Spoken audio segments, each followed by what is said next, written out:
Hey kids, it's your old pal Mr. Sketchy. I'm coming to you from a storage unit that somebody left unlocked. I just came in here to make sure nothing sketchy was going on. Just checking, you know. But while I'm in here, I'm going to set up and do some drawing for you, and you can watch. So, please enjoy this brief demonstration sketching video. All right. Okay, today we're going to be drawing facial features. So I'm going to go through the basic facial features and do a little anatomy breakdown. First, we're going to talk a little bit about simplifying them. Depending on the style you're doing, you may want a simplified version. The idea when you simplify things is to think about the elements that you want to include and the ones that are most important to you. From a simplified eye, you can do more stylized stuff as well.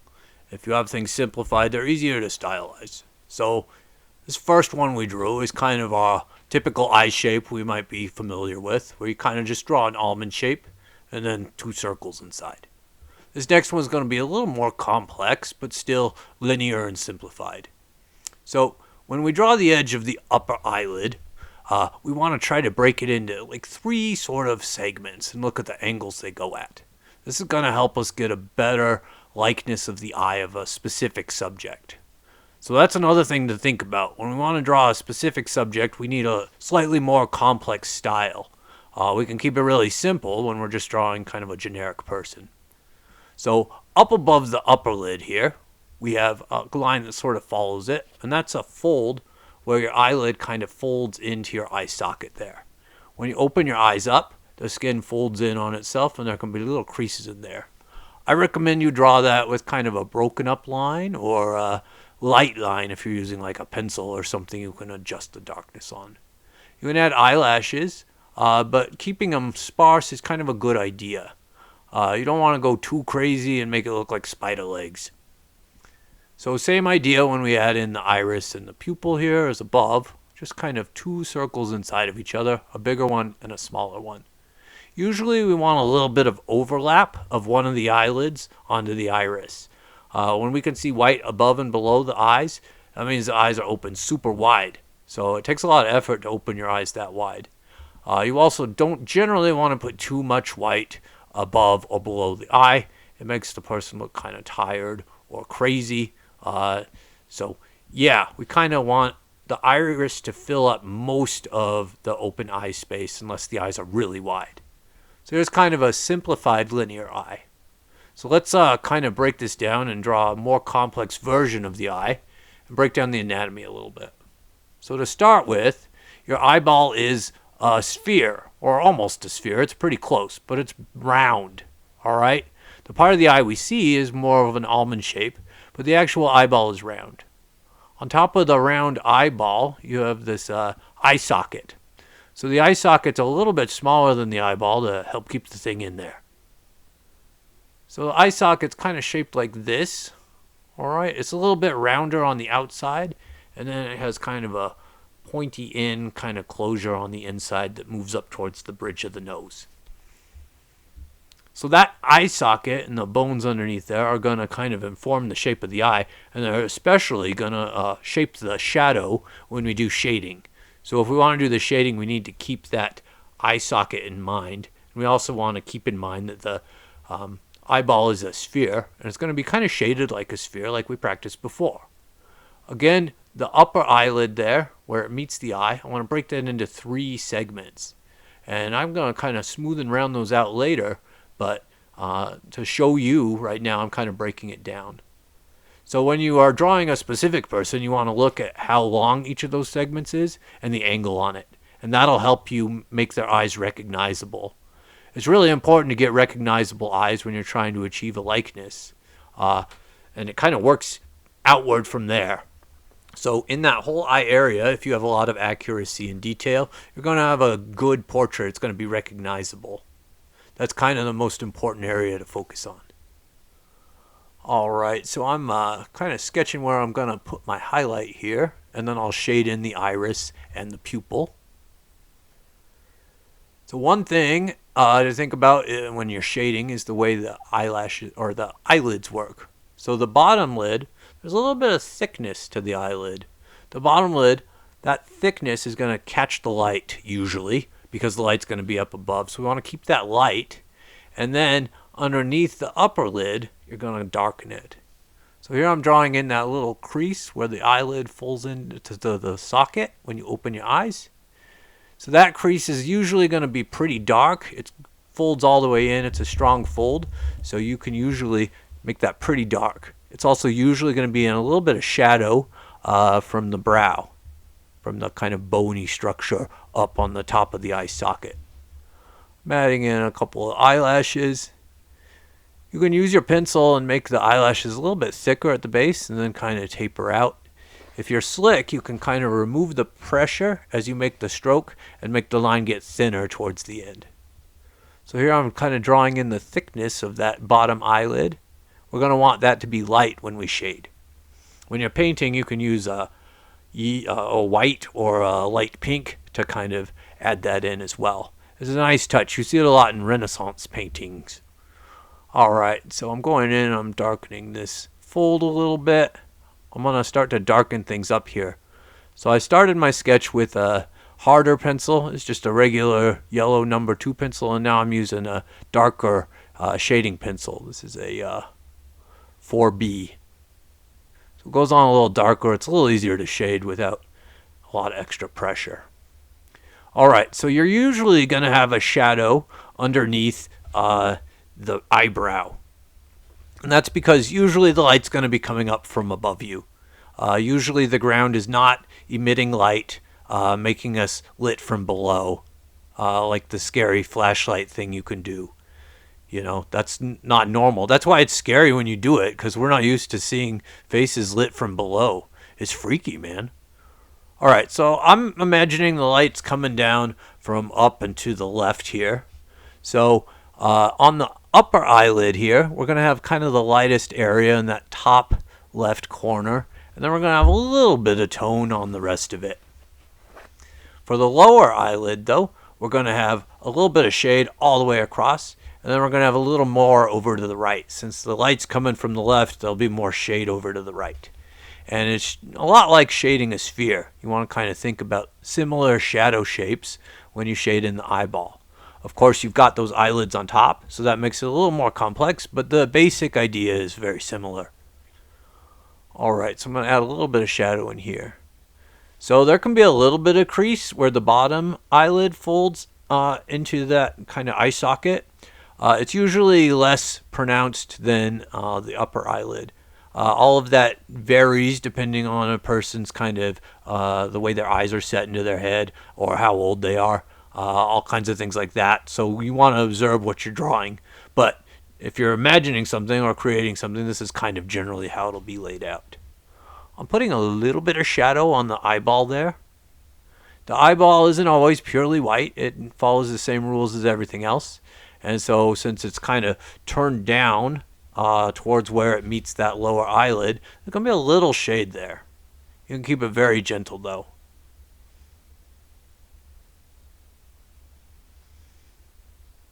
Alright, so I'm adding some eyelashes on the lower lid too. On the lower lid, there's generally fewer eyelashes. I kind of like to limit them to kind of the outer half of the eyelid there. That's kind of where they become visible, and I do kind of shorter strokes. Alright, now we're shading in the pupil, avoiding that area we drew in for the highlight earlier, and now we'll shade in the iris as well. You might also want to go in around the edge of the pupil and make it a little bit darker. A lot of times there tends to be a little more pigment towards the outside of the pupil than the rest of it. You can also add in like little lines going towards the center of the pupil of kind of darker tone. You see that a lot in eyes where the color is varied a little bit. But it usually points towards the pupil like rays coming out of the sun if you were drawing a kindergarten picture of your family outside your house. Does that make any sense? You know what I'm talking about. Anyway, so that's kind of an eye. Alright, so next we're going to move on to doing a nose. Noses are a little weird, but we're going to break them down and take a look at them. I feel like I should cut some of this out. Oh, there we go. Alright, we're going back in. So, representing a nose simply, there's a number of options we have here. So what we've got is kind of a middle section where there's kind of a middle ball, and then we got the nostrils, and then we got two kind of wings on the side. I don't know what they're called. I don't know a lot of anatomy terms, so I'm just going to make things up for you guys. Anyway, this can look different depending on the person and depending on the angle of the head.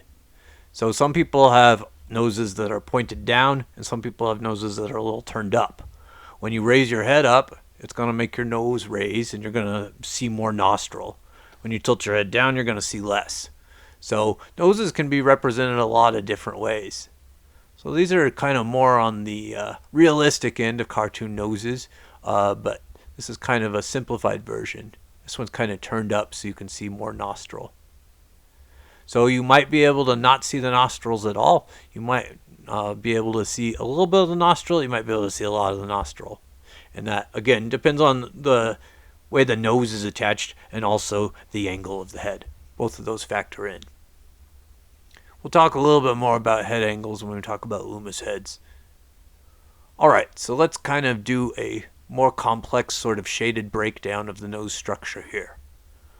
Alright, so you have kind of a cylinder shape that goes straight down the middle. That's kind of the main structure of the nose. And then you have a ball on the end, that's the tip of the nose, that is kind of spherical. Now it's going to vary from person to person. Some people have very spherical nose balls. I don't know what that part of your nose is called. Anyway, sometimes it's very spherical, but it can also be pointed. It can also be real flat. It's just going to vary from person to person, so, adjust that. Also, keep in mind the different versions you can use when you're making invented characters. Alright, so there's two nostrils on the side and a flap of skin going over where the nostril is. So those kind of look like that. So you can kind of think about it as two C shapes facing like a round ball or a round circle. Up at the top of the nose, the cylinder of the bridge kind of goes up into the brow. So we got kind of an area here where the brow comes out from the eye sockets, and then we've got a ridge that goes all the way across the head where it kind of reaches its apex of extension there. So again, with this nose, we'll just show a little bit of nostril. We'll kind of make it a middle nose. But you may be able to see those more. You may not be able to see them at all. It can vary from person to person and the angle of the head. So we'll shade those in a little bit, show where they are. So the tip of the nose we're going to shade again, pretty similar to the way we shade a sphere. There'll be a little crescent of shadow underneath here. So we're going to do the lighting coming from the same direction. Same idea on the nostril there. So the one on the right, on our right, is going to be a little bit darker, and the one on the left is going to be a little bit lighter. Usually there's a pretty strong line of shadow in that area. It's maybe not as dark as the folds above the eye, but it can get pretty dark in there. Alright, so this is kind of the shadow shape I'm thinking would be here. So noses are kind of hard to draw because they're made up of a lot of softer lines. So if we look at like the bridge of the nose as it comes up, those edges are not hard edges. They're very soft, kind of rounded edges. So it's best to represent those using a shadow like this, or to use a line that's real light if you can vary the pressure of your tool, or maybe just kind of a short or broken line if you're using like an ink tool or paint or something like that. I guess with paint you can do the shadows, but if you're doing something that's kind of more linear and you can't change the darkness, you can just kind of do a simple broken line. Alright, so the shadow on the right side of the bridge here is going to be darker than over on the left. We got a little bit of light coming in over on the left. I'm going to add some shadow still, just to kind of help give it a little bit of form. And we want kind of a gradient. If we think about having like a cylinder that makes up the bridge of the nose Then we'd have a gradient with the shading where we have a subtle transition. So a little dark on that left side, so I'm just kind of doing a little bit of hatching with my eraser through the shadow there.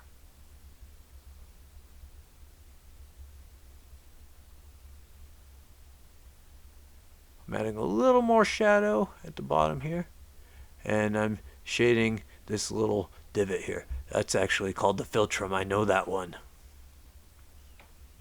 So the philtrum will be darker on the side that's on our left because the light's coming down and it's blocked right there. And then on the other side it'd be a little bit lighter. I could probably shade that a little bit, but you get the idea, I hope. Alright, so the next thing we're going to do is the mouth. Alright, so to do a mouth, you got to think about expression. So I like to start off with kind of the center line between the lips, or the open mouth if we have an open mouth. So if you get that right, then you can see the right expression, and then we can start adding the lips. So again, with the lips, we have like a lot of soft lines that make them up. The line between the lips is a pretty hard, dark line, but then the lines at the bottom and the top of the lip are softer. So we either want to use kind of a smaller representation of that like we did here, or maybe go a little bit lighter with it. So you can think about that line in the middle of the mouth as being kind of a stretched out M. It's almost a straight line, but there's a little bit of a bump in the middle. Has a little bit of up as it goes from the corner to the center, and then a little bit of down on the other side. So that just has kind of light lines for the edges of the lips. That's another way to do it if you've got like a pencil that you can vary the pressure with. I'm reshaping this a little bit. It looks a little strange. This mouth would be someone with their head turned a little to the side. That's kind of the idea there. I realized it might not read totally clearly. Alright, so let's kind of look at the structure of the mouth here. So we'll start by drawing in kind of a neutral expression here. We're going to work on facial expressions a little bit later, so we'll kind of keep things neutral for now. So again, it looks like a really stretched out M. It looks like an M that's doing the splits. We'll make that nice and dark. I'm adjusting the line a little bit. I didn't think it looked as symmetrical as I wanted. It's hard to draw with the camera in my way. I have to always bend my body around it in weird contortions. Alright, so if you think about like a kind of teardrop that fell over kind of shape, that's kind of the first shape on the sides of the lip here. So the lips kind of have fat deposits, I think. I don't know, maybe they're powerful muscles. I'm not sure. But they kind of get thicker near the middle and thinner as you go to the corners there. So I kind of thought about a sideways teardrop shape on each side, and then kind of a U-shaped cylinder joining them in the middle. So if we kind of think about those shapes, we can figure out how to shade this as well. So yeah, we got kind of the most thickness right in the center there, and then they kind of taper off. On the bottom, it's kind of the same idea, except there's a little bit less of a divot in the center. It kind of goes more straight across. But you've got like two kind of thicker areas right on the sides towards the center, and they kind of build up like this. Alright, so if we think about those kind of three-dimensional shapes, that'll help us, it'll help inform our shading a little bit. Alright, so I'm switching to my shading pencil here. I'm going to go in and darken up some of these lines and add some shadow. So I'm going to start with the areas that are going to be in shadow, like fully in shadow, and shade those in. So on the left hand side there, the shadow is going to be a little bit more, I think. Yeah, I guess it's about the same on both sides. But on the underside of the lower lip here, we're going to have a little less shadow on the left and then a little more on the right.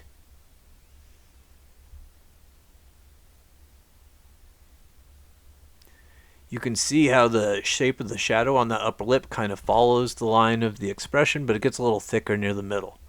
So that's because the middle is a little bit thicker. It's a little bit fatter. It's sticking out a little bit more. So the shadow gets a little bigger there. But the shape pretty much follows the line of the mouth expression there.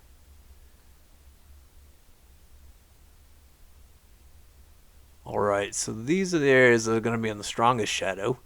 Now, lips also have a little bit of tone to them. And depending on the skin color of the person, they can be lighter or darker than the rest of the skin. But there's a little bit of tone usually, so we do want to add some shading on there with the pencil. But the lips are often wet, so they're going to be a little more shiny than most of the rest of the face. So we want to have kind of strong highlights on here.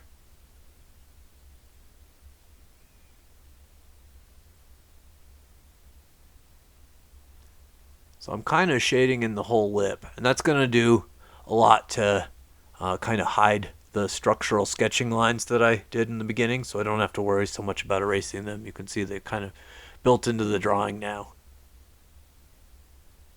I'm erasing out a little bit of a highlight, so I'm thinking about where the light's going to hit the lips directly.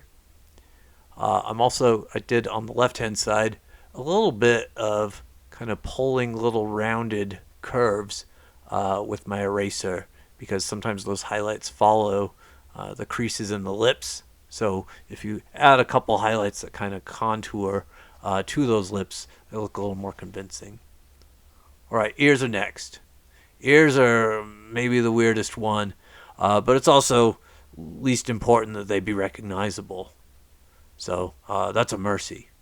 Basically, an ear is a kind of a C shape like this, and then a little shape inside, and then a little Y shape.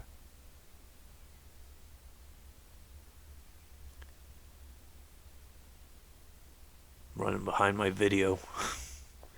So kind of a big C shape. We'll go in. It's kind of like a question mark shape, and then a Y shape. I guess it's a backward C. If it was the other ear, it'd be the right way though. But the Y would be backwards, and the question mark would be backwards. Alright, so let's draw kind of a shaded ear. I better pay attention and break down the anatomy here. Alright, so the ear is kind of strange. We got this ridge around the outside, and that goes kind of up and over, and then goes down to the lobe. The lobes can be separate, or they can be attached. And that just depends on the person. Okay, so this ridge is kind of where the ear folds over and starts going the other way. So that creates a lot of shadow. It's also a pretty hard edge, so you can kind of draw that edge in a little darker. If you're representing it linearly, you could probably add that in. So then there's a little spot where it pokes out from the side of the head. There's a little flap there of cartilage, and then that kind of winds back up inside of the first kind of ridge. So towards the top of the ear, that breaks up into kind of a little Y shape where it splits. Kind of like that. So I think the head angle where it attaches was a little off when I drew it, so we'll fix that. Alright, so next we'll look at where the shadow patterns usually appear. Okay, so we usually have shadow underneath here. So that Y shape is kind of higher than the rest. So everything around it will often have a little bit of shading. So we'll have some right here in this area I just shaded, and some in this little top pocket here. I'm going to kind of curve the shadow up and around to show the roundness of that ridge in there. And we'll shade in this pocket right here. Strengthen that ridge up a little bit, make that a little darker. We'll have a little shadow in this pocket right there.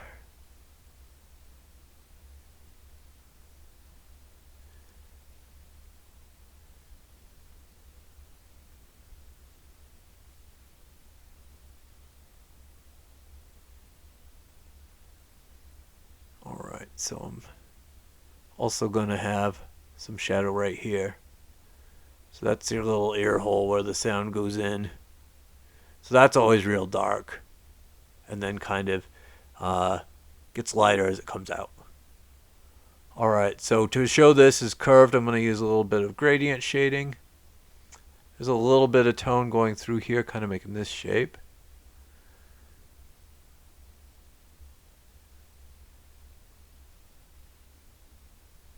A little bit of shadow under here, because we got that curve. I'm going to add in an earlobe. I'm going to make this one unattached, because that's how my ears are. And I'm prejudiced, I guess. I don't know. I don't really have any negative feelings towards attached earlobes. I just draw my ears the way they are on my head, I guess. I don't know. Anyway, there'll be a little bit of shadow on the underside of the lobe there, and kind of moving up this ridge as well. Alright, our finished drawing should look something like this. I hope that was helpful. I hope you have a better understanding for the anatomy of the facial features and some ideas for how to draw them more simply. The key thing with drawing them simply is picking what parts are important to you. And then you can stylize from there by distorting them or exaggerating them in whatever way you choose. So anyway, I hope this helps. Have fun. We will see you next time. Wasn't that wonderful, kids? I know I enjoyed it, and I bet you did too. Now remember, if you did enjoy the video, you are contractually obligated to leave $5 in the old coffee can out behind the Applebee's. It's under the bush. You know where it is, all right? So don't forget to pay your $5 for the video. You got to leave it in the coffee can. It's old coffee can. It's under the bush behind the Applebee's, all right? So don't forget to leave your $5 for Mr. Sketchy. I gotta earn my sketching dough, All right, we'll see you next time, kids. Goodbye. Alright, I'm just going to leave this here, just in case you need to finish up. So, I guess that's it. You should pause the video, though, if you need more time to finish. I'm going to leave it up for a little bit, but not forever. Okay, we'll see you next time, and don't forget my $5.